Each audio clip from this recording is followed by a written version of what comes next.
What's going on, guys? It's the Draft Nerd, and today we are going to be taking a look at the top 10 receivers from the 2025 NFL Draft. Now, this class isn't as stacked as last year's class with Rome Odunze, Malik Neighbors, Marvin Harrison Jr., but there are some still really big names at the top and some really interesting players down at the bottom. So without further ado, let's get into it.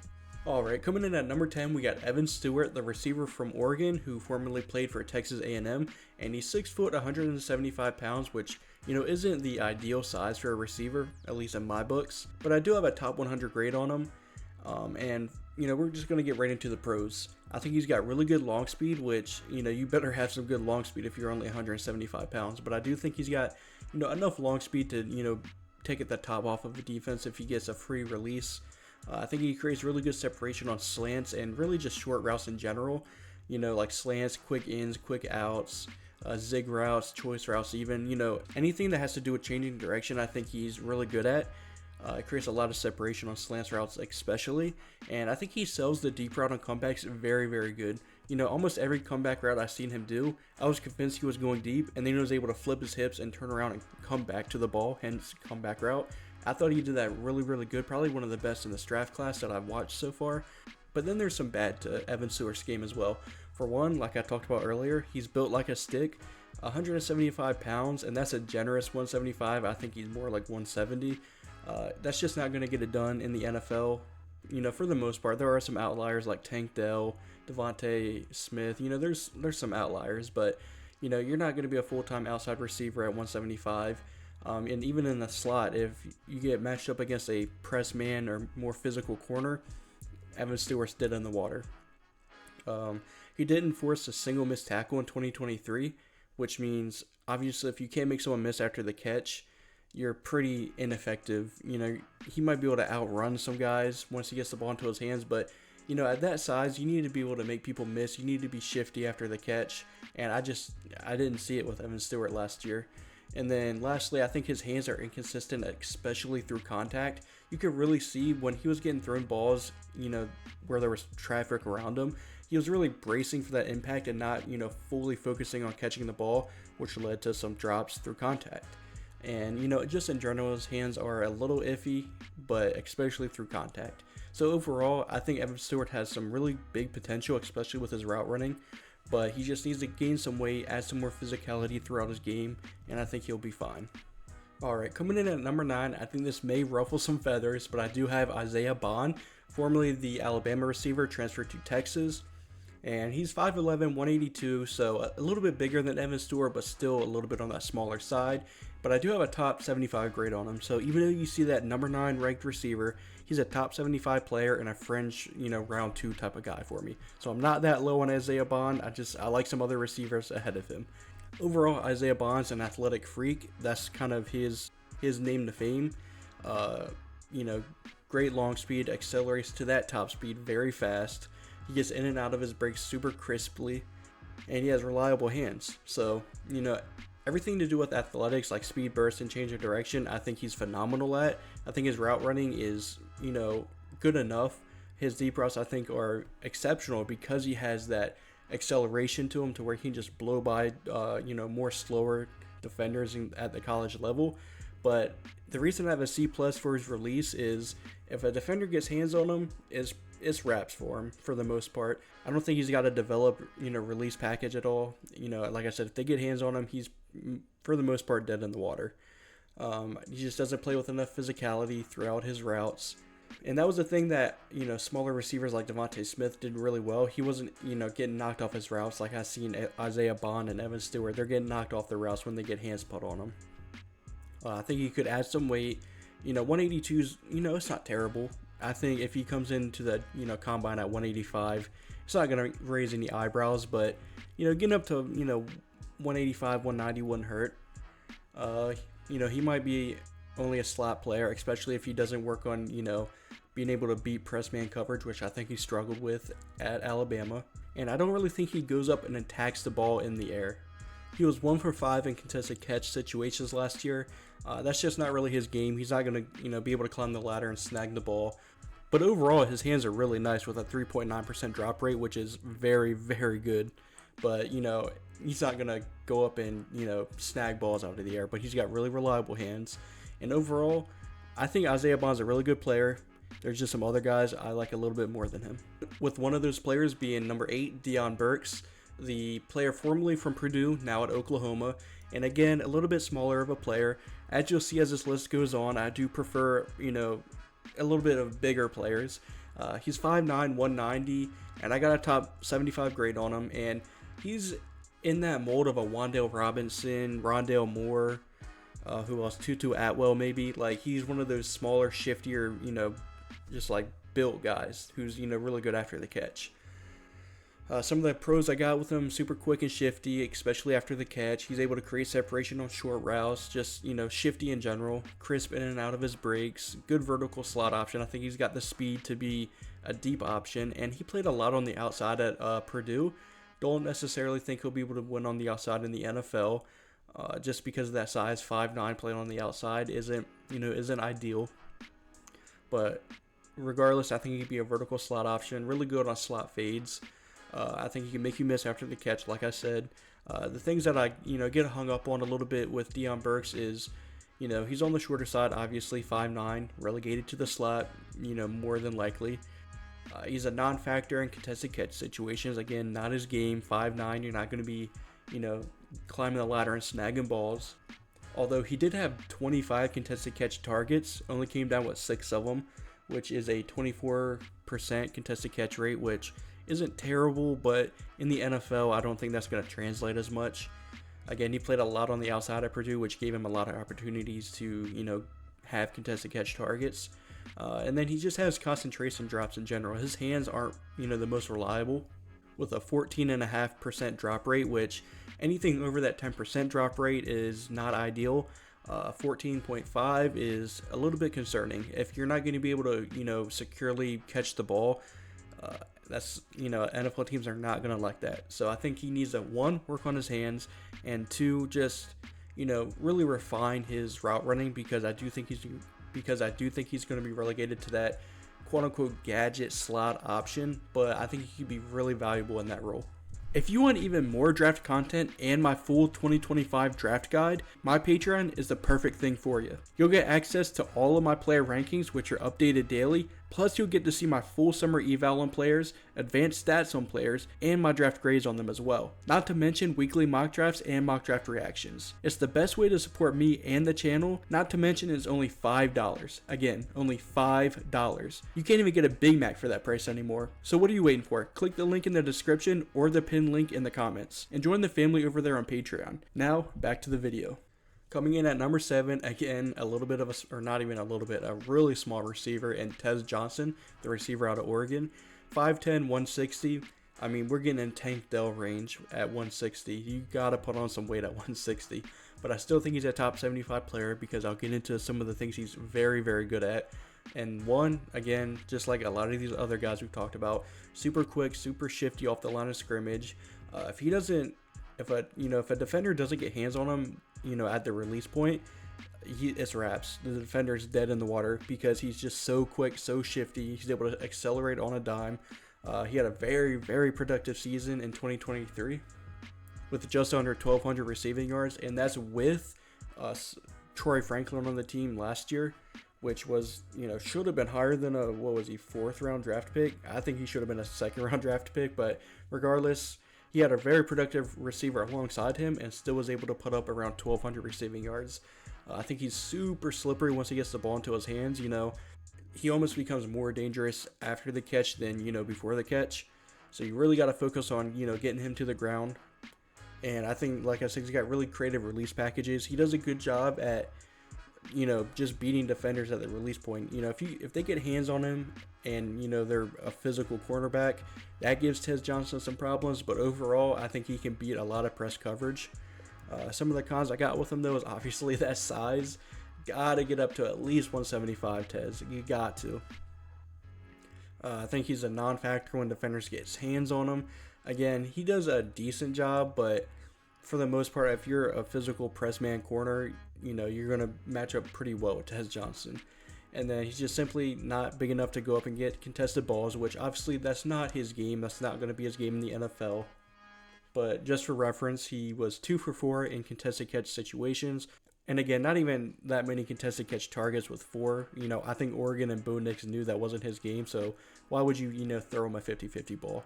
And, to Tez Johnson's credit, you can't really be in contested catch situations when you're creating as much separation as he does. So, I mean, I think in the NFL, he could have a Tank Dell-esque career trajectory. I think that's the ceiling for him. Or he could just fizzle out like all of those other smaller receivers did that, just couldn't get on the field because of their size. Every player in that Tez Johnson, Tank Dell, mold is looking up at what Tank Dell's doing and is giving them hope. But, again, it's kind of, you're betting on an outlier, but I do think Tez Johnson could be one of those outliers similar to Tank Dell. All right, coming in at number 6, we got Colorado State's receiver, Tory Horton. And this is one of the first bigger receivers that we're going to talk about at 6'2", 190 pounds. And I got a top 50 grade on him right now. Don't think he's a first round type of player, but I think he's comfortably in that early day 2 range. I think he's really dangerous after the catch. I think that's, his main sticking point is what he's able to do after the catch. Super slippery. He's able to make people miss. And I think he's, not afraid to get hit, which, again, all of the smaller receivers we just talked about, they're a little bit more scared to get hit because of their size. Very injury prone when you're that size. He's got really reliable hands with a 4% drop rate. Again, anything under that 10% is really good, and 4% is amazing. Good size at 6'2". I think he's got the size to play on the outside as opposed to some of these other guys we've talked about. And he's got really good body control on the sidelines. I believe it was a game against Colorado, where he just had an amazing grab on the sideline and was able to get his feet in balance. I think he's got really good awareness of where the sideline is, how to, make sure he gets 1 foot down, and I guess in the NFL, you're going to have to get 2 feet down. Some of the concerns I got with Tory Horton is you got to remember that he's not playing the best competition at Colorado State. Again, when he played, somewhat decent competition like Colorado, he really showed out. I think he plays up to the competition. When they do play good teams, he, it's not like he disappears. So that's a really good thing. But again, low level competition is always a little bit concerning. And then I also think he's not as refined of a route runner as you would like him to be. Again, when you're on the outside, you got to be able to create separation. And as of right now, Tory Horton doesn't create the most separation. But I do think he's got the athleticism and footwork to be able to work on that. And I don't think it's going to be a problem once he gets into the NFL. All right, coming in with the top 5, we got number 5, Egbuka, the receiver out of Ohio State. And he's 6'1", 206 pounds, so really good size there. And the problem with Egbuka right off the bat is, not the best 2023 season playing alongside Marvin Harrison with Kyle McCord throwing him the ball. He was also injured, throughout that season. So really, a lot of people are concerned about Egbuka. I think you just got to throw away that 2023 season, because looking back at 2022, he had a really good season when he was healthy and had a serviceable quarterback throwing him the ball. So I'm not out on Egbuka. I still think he's a really good player. For one, he's just a smart receiver.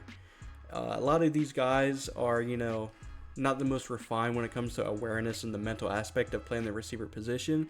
I think Egbuka is. I think he's really good at finding, soft spot in zone coverages.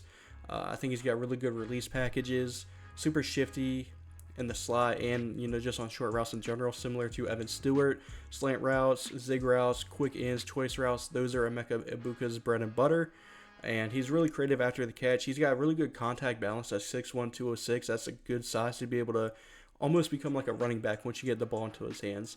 I believe he played on punt return. I don't know if he did last season, but in 2022, he definitely did. In 2021, I believe as well. So, he's an asset after the catch. And to start off with some of the cons, I don't know if Egbuka is a full-time outside receiver, if he's a slot receiver full-time. If I had to guess, I think the best spot for Egbuka is, I'd say, 66% in the slot, 33% on the outside. I think he can be a type of guy that moves around the offense, but I do think he is a slot receiver for the most part in the NFL, which is always undervalued for some reason. Like I said, down year in 2023, I like to throw that out. I still think he's a good player. Can he play outside full time like I was talking about? I'm not sure.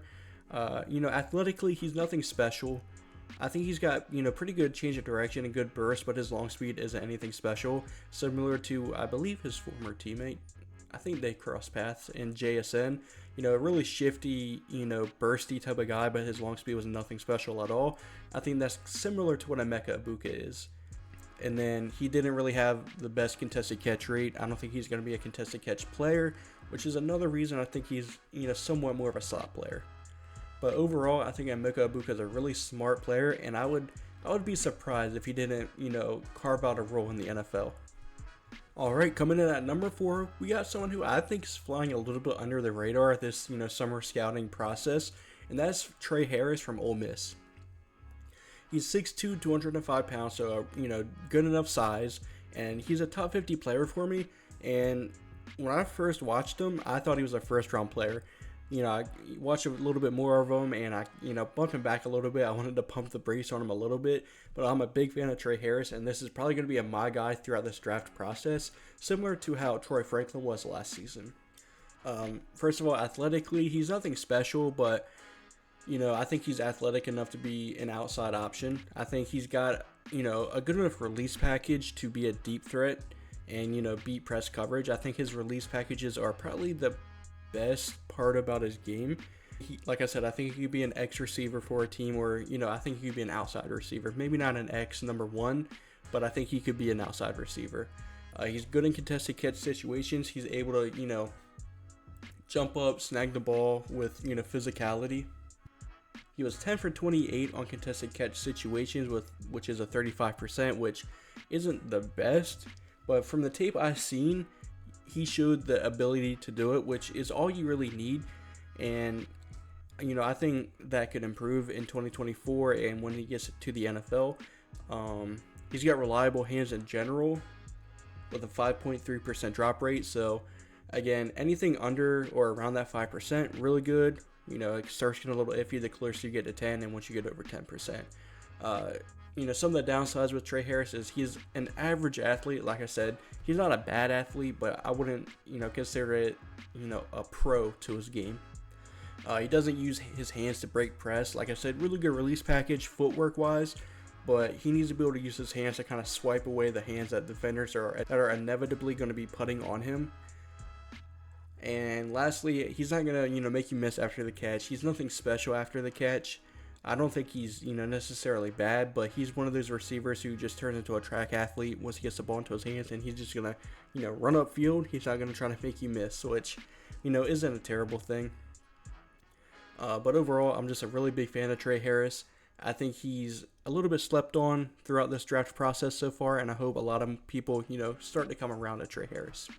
All right, coming into the top 3, I think these next 3 receivers are, for the most part, solidified as round 1 players, unless they have, some type of terrible season next year. But at number 3, I got McMillan, the receiver out of Arizona, and he's 6'5", 210 pounds. So again, just a massive receiver, and we're going to get into a lot of what he's good at, but there's also downsides to him as well.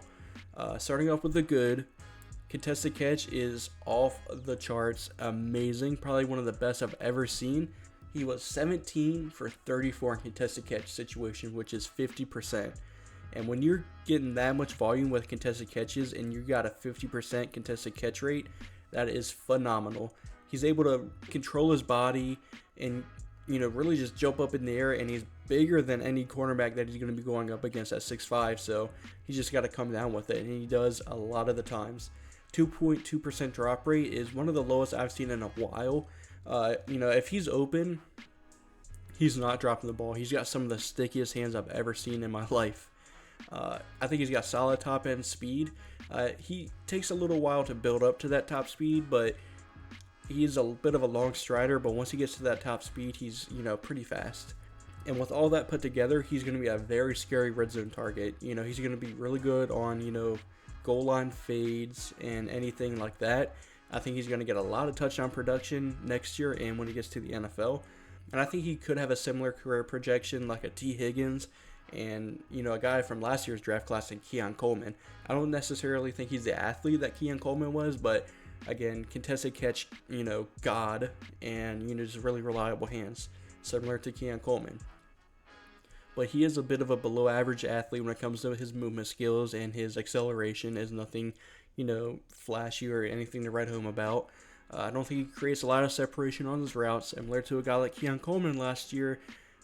Doesn't create a lot of separation, which is the main reason why he's in so many contested catch situations. But you can't knock him. He comes down with a lot of them. So, separation is just not his game. And we've seen that, and we've seen players succeed, like a Drake London, T. Higgins in the NFL, and hopefully a Keon Coleman next year. So we've seen guys with this type of, skill set succeed in the NFL, as long as teams know how to use them. And like I said, he takes a while to build up speed and doesn't offer much after the catch. But if a team drafts him and knows how to use him, I think he could be a very, very good player in the NFL. And that's why I got him at number 3. Coming in at number 2, we got Travis Hunter, the receiver / cornerback from Colorado. Today we're going to be talking about him as a receiver. When I get to my cornerback rankings, I'm sure I'm going to talk about him as a cornerback too. I think he's going to make the top 10 there as well. But he's 6'1", 185 pounds, and I think that 185 is a little bit generous. I think he's more around 180, 175. But I have a round 1 grade on him, probably a top 15, maybe even top 10 grade on him, really. And starting off, he's just an insane athlete, which is the main reason why he was the number 1 ranked recruit nationally in, 2022. Just insane athlete, good long speed, great burst, amazing change of direction skills. I think he's really good at getting in and out of his cuts, again, going along with that change of direction. I think he's got enough speed to beat you deep vertically. He's got a creative release package. Again, when you're an athlete like that, it's just simple for him. And I think he's able to go up and snag contested balls. Again, he was 7 for 11 in contested catch scenarios, and for that size, that's very, very good. I think he's got that knack for, just getting the ball into his hands. Some of the concerns I got for him, though, is his weight. I'd like to see it get up to at least 190. I think that's a good weight for him, but really weight concerns didn't, play a factor into his production last season. I don't think he gives full effort at times, and again, I guess it's kind of understandable when you're playing basically every snap of the entire game, both on offense and defense. So you're inevitably going to take plays off, or, if the ball's not coming to you, or if it's a run play, you're going to, go a little half effort. But I really think Travis Hunter needs to decide which position he's going to play in the NFL and really hone in on his craft, because I think he's a very good receiver and a very good cornerback from what I've seen of him playing cornerback. But I think if he, focuses solely on one position, he could be elite at one of those positions. And really, if he's good at receiver, I'll play receiver just because you make more money playing receiver in the NFL. So I would like to see him focus on receiver, next year. I don't think that's going to happen. I think he's probably going to play both receiver and cornerback. But I don't think in the NFL teams are going to let him play both. So I think at some point he's got to make a decision on what he wants to play, and I want him to play receiver. And then the last con I got for him, I guess, is that he's not, the most physical during his routes. I think he can get a little bit knocked off track by more physical cornerbacks. But overall, I think he's a really good athlete. He's got really good route running ability, good separation. I think he can go and snag the ball at the catch point. Overall, I just think he's a really good player, and I would love to see him play receiver full time. All right, and then coming in at number 1, we got Luther Burden, the receiver out of Missouri. He's 5'11", 208 pounds, so I guess slightly on the shorter side, but he's got good weight, and he's a round 1 player for me, probably a top 10 player, as well as Travis Hunter. And similar to Travis Hunter, an amazing athlete, A's across the board. He's got really good long speed. He builds up to that speed very, very quickly, and he's able to cut on a dime. I think he's really smooth in his route running ability, both short, medium, and deep. I think he's got the speed to, just blaze by defenders. Just a massive threat after the catch. Again, he's just super shifty. He's got really good contact balance as well. With that 208-pound frame, he's able to absorb contact and just bounce off of people, which is a very, very good trait to have as a receiver. He's almost like a running back when he gets the ball into his hands. Good body control in contested catch situations, and on the sideline, he's aware where the sideline is and how to get his feet in bounds, and he can climb the ladder and just get contested catch balls. Again, he was 13 for 23, which is a 56.5 contested catch rate. Again, really, really good. And for that 5'11 size, that's really good. I think he can play on the outside.